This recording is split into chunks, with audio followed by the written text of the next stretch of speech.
The following Let's Play has been rated perfectly fine to watch. Any attempts to break the game are for entertainment value only. However, if any typos happen to be found... Mwahaha! Hello everyone! Welcome back to this game. When we last left off, I was showing off this nifty option in which you can skip level 2 in Jester's Hunt and go straight to level 3. Except it's not really that much of an option, because as it turns out, unless you actually go to level 2, it is impossible to acquire enough tokens to learn the ability in level 3, which happens to be required in order to explore more than just the beginning section of Mount Snow. So yeah, I was understandably frustrated about that. So then, over the years I have made a lot of effort trying to break people's games, and I've managed to do some pretty interesting things, such as acquiring 255 mics in Kirby's Adventure, and glitching myself into this guy in Whispers in the Woods. I actually think that's my favorite one. But today, I am going to do something that I have not done. Actually, I have done. I am going to do something that I have only done twice in my Let's Plays. Today, I am going to fix the game. I am going to go into the editor and make it so that I can afford the ability and stuff. Because even though I programmed it so it was blocked and stuff like that, that's not a good idea. So I'm changing it because I can get away with it because it's my game. Now, I'm not actually going to upload this update, because if I ever do update Jester's Hunt, I want it to be a really big update in order to make it worth it. Anyway, here is the editor of RPG Maker 1. It actually looks pretty simple. I'm actually kind of tempted to show off what some of these features are, but we're already kind of behind, so I'm just going to go here into scenario data and look at events. Now, what we are looking for is the shop for Mount Snow. Should be, here it is, the ice shop. Now, right here, event number 1, this is Jester. Jester's event is what gives you all the abilities that you can learn and changes stuff and, well, yeah, gives you abilities to learn. However, this is not what we want to change. We're going to go over here and we're going to press X and we're going to go to intro event. The intro event is what makes Jester work automatically whenever you enter the screen. If it wasn't for the intro event, Jester would just stand there doing nothing. So we are going to be changing these things. First, we're going to change this. This is the amount of tokens you need in order to afford the first move, the first attack that you can learn in Mount Snow, in the move shop behind the ice maze. And we're going to change this to 45. And then here, this is how many tokens you need in order to learn the second attack in the ice maze, or in the move shop. That is even higher than the cost for the ability. Let's change that as well, because apparently that is so high that even if we were able to explore the whole level, we wouldn't be able to afford that either, even collecting as many tokens as possible. So we're going to change that to 65, and we're going to change this to 65 as well. One page affects if you don't have enough, and the other page affects if you do have enough. And most importantly, here is the page for learning the ability to use those spring pads. As it turns out, what I did in Jester's Hunt is this shop right here. This is both the move shop and the abilities shop. And in fact, it's the same way for all the shops in the game. It's actually the same shop, which actually resulted in a pretty interesting glitch that I will be showing you later on. But anyway, we're going to change this from 100 to, let's see here, I'm going to change it to 55. These amounts that I'm setting it to are pretty much the amounts that they cost in level 2. So now it's much more balanced. Along with that, we are going to update the changes, and there is one other thing that I want to do. It's right here. So let's move over here. Hey, you see this event right here, event number 54? This is that boulder.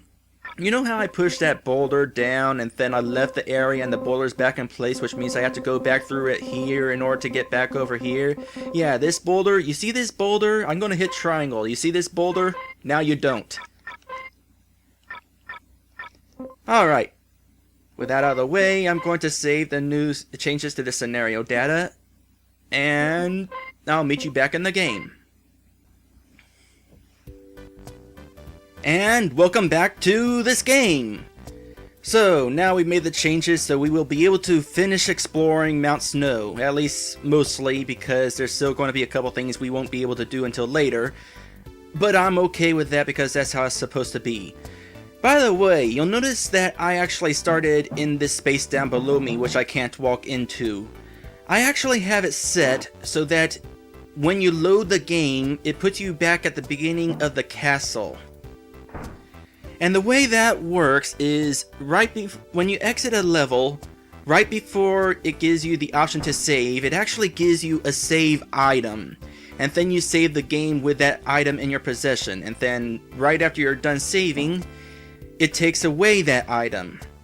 And when you load the game, it notices you still have that item in your inventory and realizes, oh hey, you must be loading the game. So it takes the item away from you and puts you back at the beginning of the castle. It's a neat little thing I did. Alright, so let us continue Mount Snow. As a reminder, when we entered Mount Snow before, something crashed behind the mountain. Originally I actually wanted to show the thing crashing behind the mountain, but I never actually got around to it. So then, let's see here. I have 63 tokens. That is the absolute most tokens that you can collect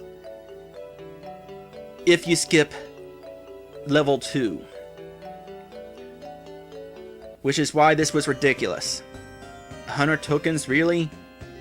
Oh, and he still says that I have 100 tokens. That's just because I didn't actually change the message. Good, you have 100 tokens. Here is your new ability. About dang time.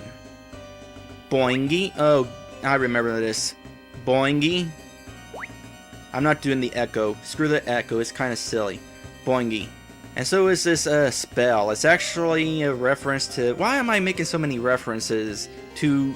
And they're not even good references. They're like very obscure references. This one is a reference to one little scene in Animaniacs. You are now wearing spring boots, or whatever the footwear of nice is called. Or I'm going to pronounce it Spoutfakik. Spoutfakik. Don't ask how I could pronounce that. Using your Spoutfakik, you can finally use the spring pads that you've been seeing in a bunch of places. They look like this. That boing sound is pretty bad, huh? Oh, is that what it was? I thought it was a you goofed sound.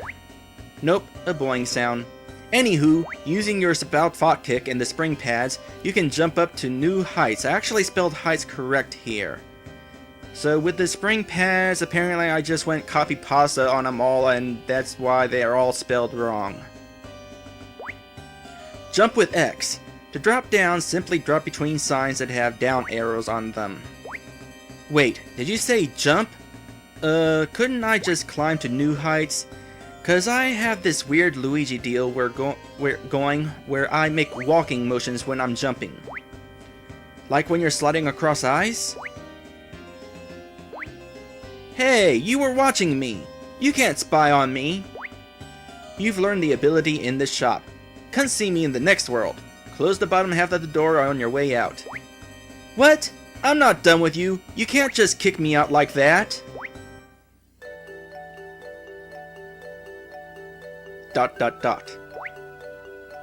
He kicked me out. Alright. Finally, we can continue with this level. Once again, in order to have him not walk while climbing and falling, I could have just inflicted the paralysis stat, but I did not know that at the time. And that joke right there about the Luigi deal is why I'm not sure I would actually fix this if given the chance.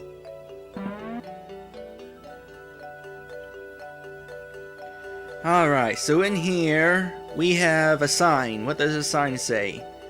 Caution! No amount of special equipment will protect you from these freezing waters. Watch your step. Well that's not a problem here because there's rocks here and there, but hey, what's this? Moving bridges? Oops, and if you jump in the water, you splash and have to start it over. Do you take damage? I think I already had that much damage taken away from me. What was it, from the dwarf? Yeah, I think it was from the dwarf. First off, it would have been nice had I had a little splash effect whenever you stand on, walk onto the water. I mean, there is a splash sound, but maybe if there was like a graphic. But anyway, we have these moving bridges. You're supposed to just step on the bridges and make your way across. Step on this one, wait for this one to come along, and make your way across. Now, you'll note that the moving pieces are kind of odd looking. And in fact, if I step on it from below, I sort of get under it before I'm suddenly on top of it. That's because these bridges are actually custom sprites. When I was developing Jester's Hunt, this situation here was one of the first things that I tried programming, because I wanted to find out how well it would work. As it turns out, it didn't work. Because no matter what I did, if I used the regular bridge pieces, if I step on the bridge, I would just suddenly fall through it into the water. Because apparently there's like some sort of event conflict going on. There's invisible events lying on the water that these bridge pieces are moving across, and for some reason, the invisible events would always take priority. However, by having these as custom sprites, that means instead of stepping onto them and triggering the event below them, I'm actually bumping into the sprites, which then proceed to tell me to step onto the event. And that is how that works. Hopefully you understand it well enough. Also, over here we have a question mark token. I have stuff to say. Here's a little bit of teaser information that I will be going into more detail later. Jester's Hunt, as I mentioned before, has 6 worlds to explore. 6 worlds, 6 levels. I use worlds and levels interchangeably because levels is easier to say sometimes. Now, the interesting thing is, even though there are 6 worlds, I actually planned 8 worlds. And Mount Snow was not one of those 8 worlds. In fact, this token here, let's see here, which one is this? This is a crystal token. Now, let's see what my notes say. Actually, never mind. This was one of the ideas that came from the original plans. So never mind on that. But hey, you know there's interesting information about dropped content. And now we'll go ahead and just step here. Now, the way these bridges work, I already explained part of it, but there's actually a bit more info. I explained this with the dwarf in the previous episode, but in RPG Maker 1, you cannot actually tell what direction you are bumping into an event from. With some exception. Obviously, that boulder, it only worked if you step from above, but that's because it was a page that specifically said, hey, only work if you're bumping into it from above. But you can't actually make it so that at the same time it would do something else if you bumped it from a different direction. So what's going on with this raft is, instead of telling me to just step down or step up, it's actually telling me to move to that specific spot. Which means that if I didn't program things correctly, whenever I step onto it here, it would actually move me over to this spot over here. So what I have doing here is right here, or right there, yeah, see how it just turned around? It reset itself the direction it was moving because it changed to a different page. There is an event here and here. In fact, I can do this to make the raft glitch because it's all switchy-pagey thing. But there's 2 events right here that let this raft know from which part of the bridge I am coming across it on, whether I'm coming from it here or coming from it here. Hopefully that explanation wasn't too confusing. I'm kind of curious, did I make it so that if I step off to the side? Yes. I totally should have made it so you actually do take damage whenever you step into the water. Also, don't be impatient with that first bridge. Actually, be impatient. Whee! And now I have to wait. I'll meet you back in that other spot.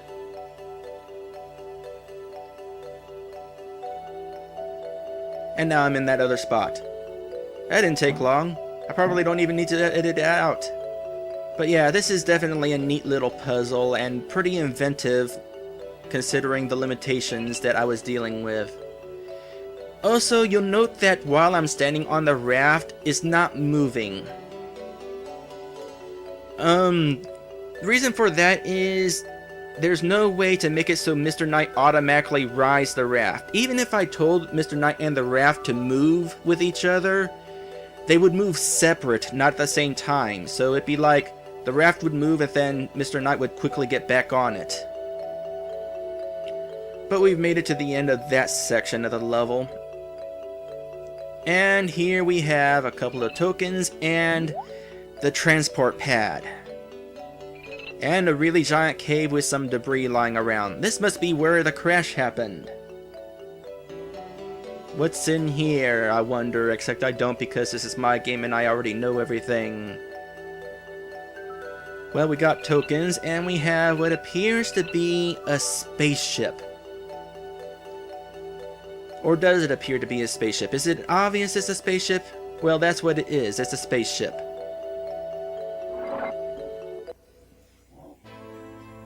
Uh-oh. Here's this song. This is only the second time we've heard this song in this playthrough, but I'll explain this now. If you hear this song, it's for you're about to fight a boss.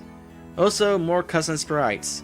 These bubbly twos with the sparks over them, those are custom sprites. Made them myself.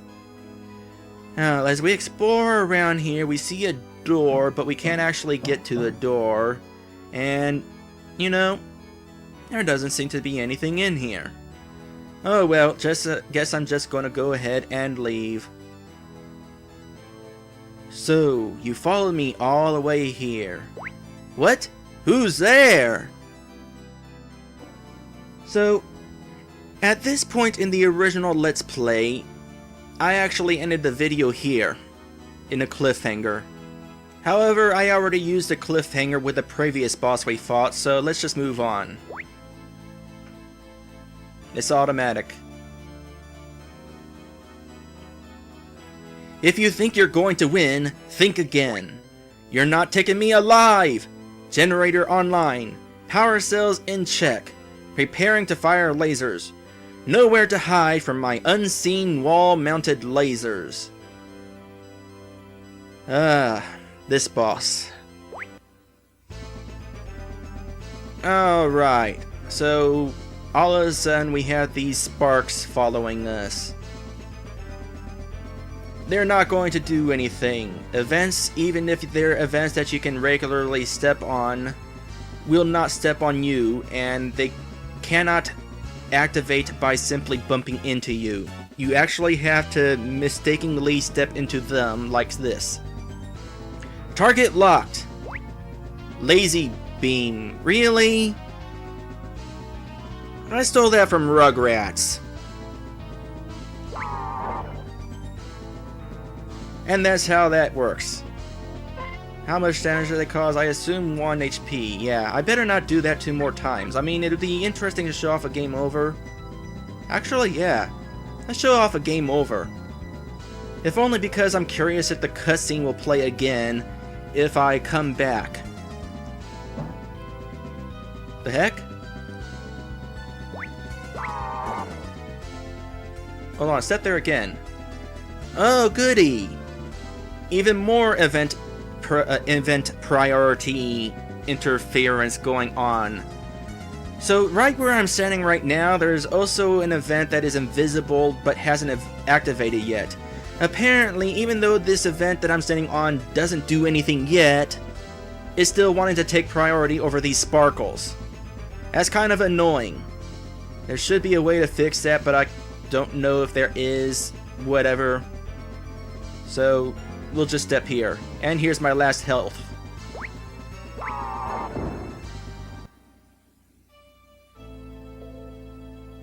Game over.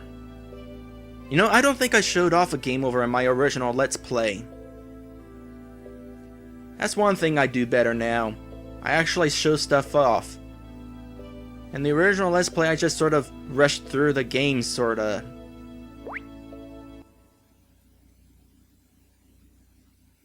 Save your progress? I'm glad you asked. I was actually wondering about that. It has been so long since I've played this game that I couldn't actually remember if it asks you if you want to save your game if you got a game over. Tell you what, if you wasn't given the option to save your game after a game over, that would definitely be incentive not to get a game over. But we're sent back here. Thankfully, I was smart enough to put this warp pad and make it go straight to the spaceship. In fact, pretty much in every level, almost every level, it warps you to the boss room. Because the bosses are tricky, to say the least. The first boss, fighting Earth Rodder. Okay, so you don't have to actually go through the cutscene again, the battle just starts over. But the battle with Earth Rodder was self-explanatory. Just go through the sparklies and attack Earth Rodder. This fight is not as straightforward because it's like, what do you do? Now, Zone up there actually gave a clue. Nowhere to hide from my unseen wall-mounted lasers. So even though it looks like, no, there's another event that's having priority issues. So even though it looks like this is coming from above, what's being implied is it's actually coming from the wall. That's a rather vague clue, because what you're actually supposed to do is make these things follow you to right here where I'm standing. In fact, I actually want to stand here, and then here. And then you just step over the other one because it's an automatic event and it doesn't know that you stepped over it. Automatic movement. No, my power cell! I won't let you do that again! Take this! And now we got 3 of these things chasing you. How much more difficult does having 3 of them chase you do? Not really any. Now, more explaining time. How do these things know that you're standing behind here? Well, it's actually quite simple. Where I'm standing right now is surrounded by invincible events that change a flag or switch, whatever you want to call it. It's basically changing something like one of these to let the game know that right here where I'm standing is a safe spot where I can go ahead and step on the sparkly things. And if I step out of here, I wind up stepping on a different event, which tells the game that I'm no longer standing on a safe spot, and if I step on a sparkly, bad times will be had. You know, I am really glad I'm having that little screen sitting on the side to explain these things, because otherwise this would be more confusing than I would like these explanations. But this is basically what you're supposed to do. I definitely think this is a little vague though. You kind of had to guess that perhaps you're supposed to stand by those canisters because those canisters look interesting and they're animated, which must mean they're important somehow. Still, I would probably make it something different now if I was redoing this game, redoing this particular battle. By the way, he actually says the exact same message every time you break a power cell, so whatevs on that. But what I would probably do is, instead of having like lightning, the effect of lightning come from above, I would like have this machine or spear or something sitting in the middle here, and so that whenever you step on one of the sparklies, the machine would shoot an energy ball at you. And since the energy ball is coming directly from a space you know where it's coming from, that would make it a bit more clear that, hey, perhaps you should stand in the path of these things so that the energy ball hits these things instead. By the way, here's one dumb thing.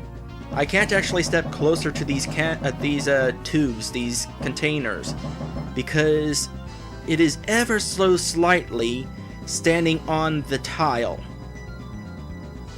below me. And I guess they didn't want me standing behind it or on top of it or something like that.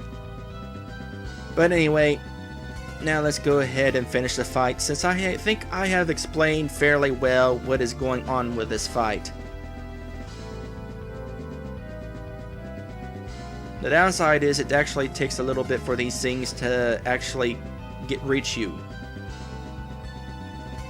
Oh, there's a faster way to do this.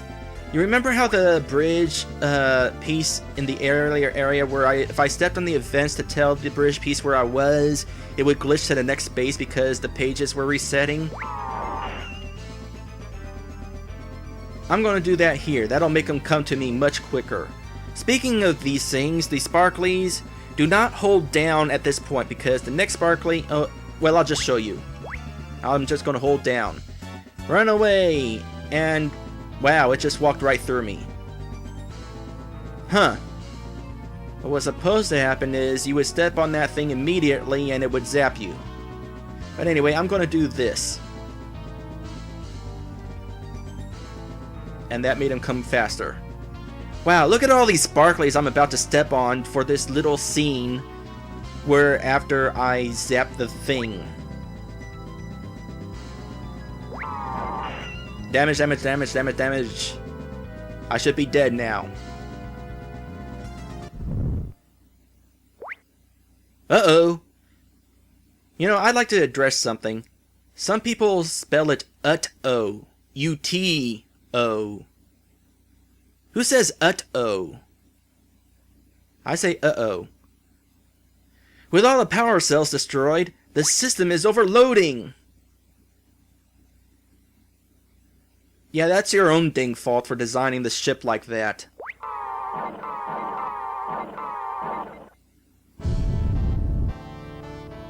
And then he blows up.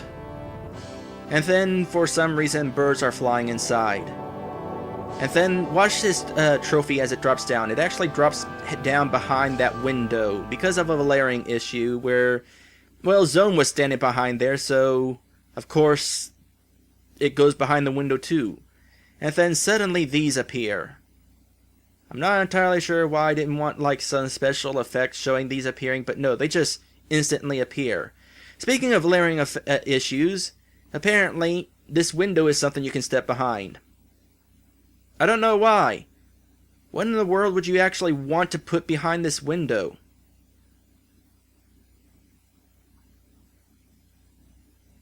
Whatever. Alright, that takes care of Zone.